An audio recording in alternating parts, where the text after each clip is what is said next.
সকালের বাংলাদেশের এই পর্যায়ে অনলাইনে আমাদের সাথে যুক্ত হচ্ছেন ইস্ট ওয়েস্ট বিশ্ববিদ্যালয়ের সিনিয়র লেকচারার শাহনাজ আমির। শুভ সকাল শাহনাজ আমির। শুভ সকাল। শুভ সকাল। শুভ সকাল। শাহনাজ আমির, আপনার কাছে শুরুতেই যে বিষয়টি জানতে চাই, আরো একটি শিক্ষার্থীদের পদচারণায় নতুন বছরে ক্যাম্পাস মুখরিত হওয়ার যে সময় সেটি কিন্তু শুরু হয়ে গেছে। ঠিক এ সময়ে যারা নবাগত ভর্তি হচ্ছেন, যারা ফ্রেশার আমরা বলে থাকি, তাদের জন্য এই একেবারেই শুরুর সেমিস্টারে কি ধরনের কো-কারিকুলার বা সহশিক্ষা কার্যক্রমগুলো গুরুত্বপূর্ণ বলে আপনি মনে করেন পড়াশোনার পাশাপাশি? পড়াশোনার পাশাপাশি যেগুলো আমরা বলি যে এক্সট্রা কারিকুলার বলে থাকি, ধরেন যে স্পোর্টস হতে পারে, কোনো কালচারাল অ্যাক্টিভিটি হতে পারে, কোনো ভলান্টারি প্রোগ্রাম হতে পারে। আমি মনে করি নতুন বছর, নতুন সেমেস্টার, নতুন একাডেমিক সেশন শুরু হতে যাচ্ছে। আমি মনে করি যে হচ্ছে গিয়ে সব স্টুডেন্টরা একটা ভালো একটা সময় পাচ্ছে নতুন বছরে এক্সট্রা কারিকুলার অ্যাক্টিভিটিজ এর সাথে জড়িত হতে। অনেক ধন্যবাদ শাহনাজ আমির, আপনার কাছ থেকে শুনছিলাম আসলে সত্যি মানে পড়াশোনার পাশাপাশি এই ধরনের অ্যাক্টিভিটিসের সাথে একজন স্টুডেন্টের যুক্ত থাকাটা খুবই জরুরি। শুধুমাত্র যে হচ্ছে গতানুগতিক পড়াশোনাতে আমরা আমাদেরকে নিয়োজিত রাখবো এমনটা নয়। একটু জানতে চাচ্ছি যে মানে শীতকালীন এই সময়টাতে বিশেষ করে যখন দেশের নানান প্রান্তে আমরা মানুষদের দুর্ভোগ দেখি, সে সময় আসলে ছাত্ররা তাদের জায়গা থেকে বা শিক্ষার্থী যারা রয়েছেন তারা তাদের জায়গা থেকে কি কি মানবিক কার্যক্রমে যুক্ত হতে পারেন? আমরা তো যেমনটা রাব্বির প্রশ্নের উত্তর আপনার কাছ থেকে নিচ্ছিলাম, পড়াশোনার পাশাপাশি কি কি অন্য আর কি কাজে নিজেদের যুক্ত রাখতে পারেন সেটা যেমন জানলাম, তেমনি আর কি মানবিক কার্যক্রমে তারা তাদেরকে যুক্ত রাখতে পারেন? যেরকম মনে করেন যে শীতের সময় অনেক শীতবস্ত্র বিতরণ করা, তারপরে হচ্ছে গিয়ে যারা দেখা যাচ্ছে যে আমাদের মতন হয়তো অতটা প্রিভিলেজ না, তাদেরকে কিভাবে হেল্প করা যায় সেই ভলান্টিয়ার প্রোগ্রামে যুক্ত হতে পারে। সো এরকম শীত রিলেটেড যে প্রবলেম গুলো আছে যেটা অনেক মানুষ ফেস করে, সেখানে স্টুডেন্টরা চাইলে একটু হেল্প করতে পারে, ভলান্টিয়ার করতে পারে।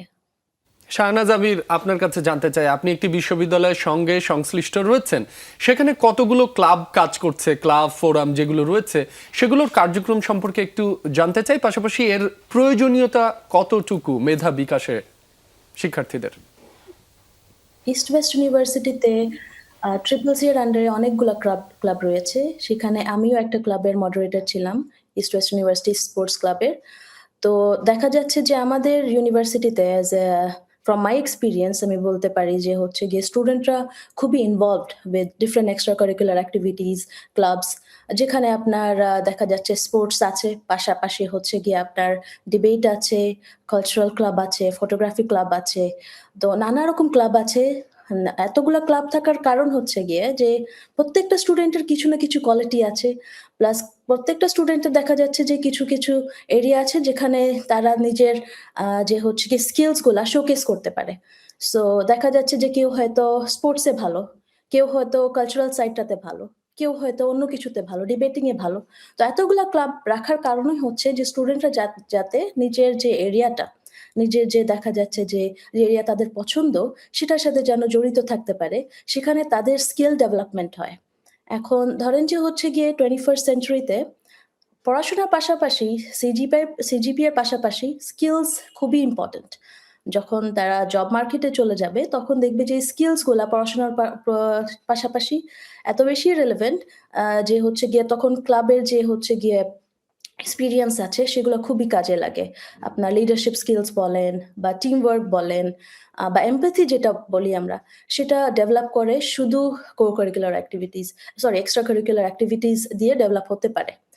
পাশাপাশি এটা স্কিল ডেভেলপমেন্ট ছাড়া ধরেন যে এখন যে আমরা চিন্তা করি যে হচ্ছে মেন্টাল হেলথ, এটা নিয়ে হচ্ছে গিয়ে ধরেন সবাই চিন্তা করছে এখন।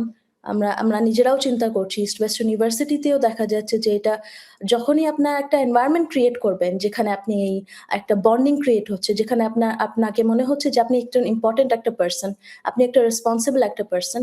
সো এই সুন্দর একটা পরিবেশ তৈরি হচ্ছে। যেটা হচ্ছে গিয়ে একাডেমিক লাইফের বাহিরে, ক্লাসরুমের বাহিরে এই পরিবেশটা যেখানে আপনি ভলান্টারি কাজ করছেন খুবই ইম্পোর্টেন্ট। সো আমি মনে করি যে খুবই বড় একটা ভূমিকা পালন করে ইউনিভার্সিটি ক্লাবগুলা, এক্সট্রা কারিকুলার অ্যাক্টিভিটিস গুলা আমাদের মেন্টাল হেলথ, স্কিল ডেভেলপমেন্ট এই এরিয়া গুলাতে। মেন্টাল হেলথের কথা আপনি বলছিলেন শাহনাজ আমির, সে বিষয়ে একটু বিস্তারিত জানতে চাই। আমরা সাম্প্রতিক সময়ে লক্ষ্য করেছি বেশ কিছু অনাকাঙ্ক্ষিত মৃত্যু, আত্মহত্যার খবরাখবর। ঠিক সে জায়গায় কতটুকু ভূমিকা রাখতে পারে, আপনি যে বলছিলেন এই যে বন্ডিং ক্লাব ফোরাম বা আপনারা শিক্ষকরা ঠিক সে জায়গায় কতটা ভূমিকা রাখতে পারছেন বা পরিবেশটা কেমন একটু বা জানতে চাই। বিশ্ববিদ্যালয় প্রশাসনের তরফ থেকে তাদের কাউন্সিলিং এর জন্য আলাদা কোনো ব্যবস্থা করা আছে কিনা? জি, জি। আম আমার মনে হয় সব ইউনিভার্সিটিতেই কাউন্সেলিং এর ব্যবস্থা থাকা উচিত এবং ইস্ট ওয়েস্ট ইউনিভার্সিটিতে আমার জানা মতে আমাদের এই কাউন্সেলিং এর সুবিধা আছে। প্রফেশনাল হেল্প এর যে হচ্ছে গিয়ে একটা জায়গাটা সেটা আলাদা একটা সেগমেন্ট রয়েছে যেখানে স্টুডেন্টরা চাইলেই প্রফেশনাল হেল্প সিক করতে পারে। তার পাশাপাশি ধরেন যে হচ্ছে গিয়ে আমরা ফ্যাকাল্টি মেম্বাররা সবসময় এভেইলেবল থাকি। আমাদের অ্যাডমিনে যারা আছেন উনারাও এভেইলেবল থাকেন। যেকোনো সমস্যার জন্য যাতে স্টুডেন্টরা এসে আমাদের সাথে কথা বলতে পারে, শেয়ার করতে পারে। অনেক সময় হয় না যে স্টুডেন্টরা অনেক দেখা যাচ্ছে কিছুতে ভুগছে, কোনো প্রবলেম ফেস করছে বাট হয়তো শেয়ার করতে পারছে না। মেইনলি লোনলিনেস থেকে বা দেখা যাচ্ছে সোশ্যাল অ্যাংজাইটি থাকে। তো ওই স্পেসটা তৈরি করা যেখানে তারা মনে করে যে এটা একটা এমন একটা স্পেস যে ফ্রেন্ডলি একটা স্পেস যেখানে তারা শেয়ার করতে পারে জিনিস বা দেখা যাচ্ছে যে স্টুডেন্টরা হয়তো একই রকম একটা প্রবলেমে ভুগছে।